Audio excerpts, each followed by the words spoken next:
the new Dragon Trail Hunter is out and available for everyone to enjoy. And with that being said, we want to give insight on the different classes in the game, as well as their strengths and weaknesses. And hopefully this will help you pick the right class for you. So without any further ado, let's start with the Priest.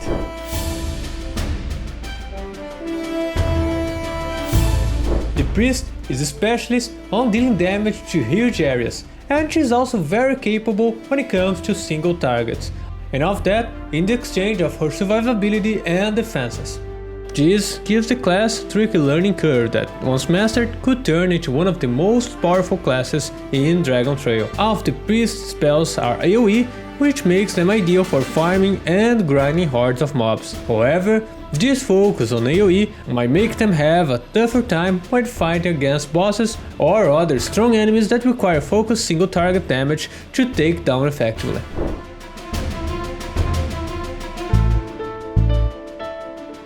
The warrior is fairly straightforward. He can wield his sword gracefully and use sweeping strikes to hit enemies in the area. His ultimate skill, however, summons a holy sword that deals tons of damage in a circle. He's great at repositioning himself on the battlefield using his skills, which not only deals decent damage, but also allow him to jump around the arena towards his enemies. This makes the warrior very versatile and dynamic to play, but it can also be a hard class to play, especially for beginners. So I strongly recommend this if you are not really sure which class to pick, or if you prefer something more challenging.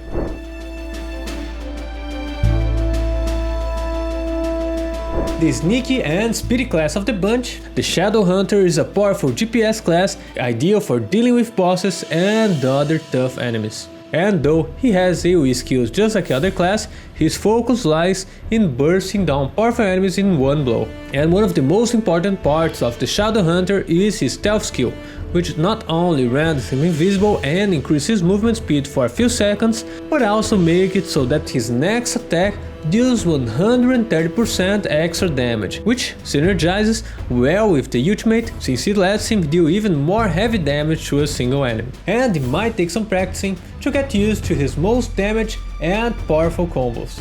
But the Shadow Hunter has a high payout, considering that he potentially has the highest burst damage in the game.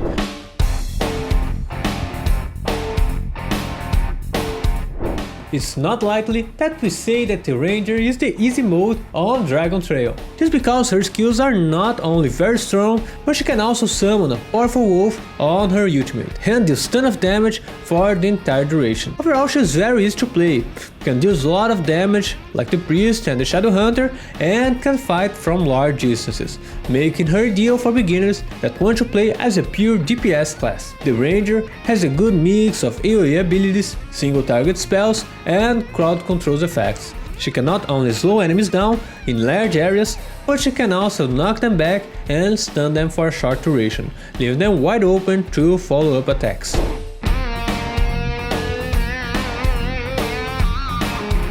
And with that, we've covered all the 4 different classes in the game, and hopefully you can see what each class of these has to offer, and choose the one that's more adapted to your playstyle. So make sure to share with us in the comment section below what's your favorite class so far. And remember that the best way to enjoy this game is on your computer big screen with your keyboard and mouse and access to a ton of awesome features that only BlueStacks has to offer. But anyway, that's it for today's video, thank you very much for watching and bye bye!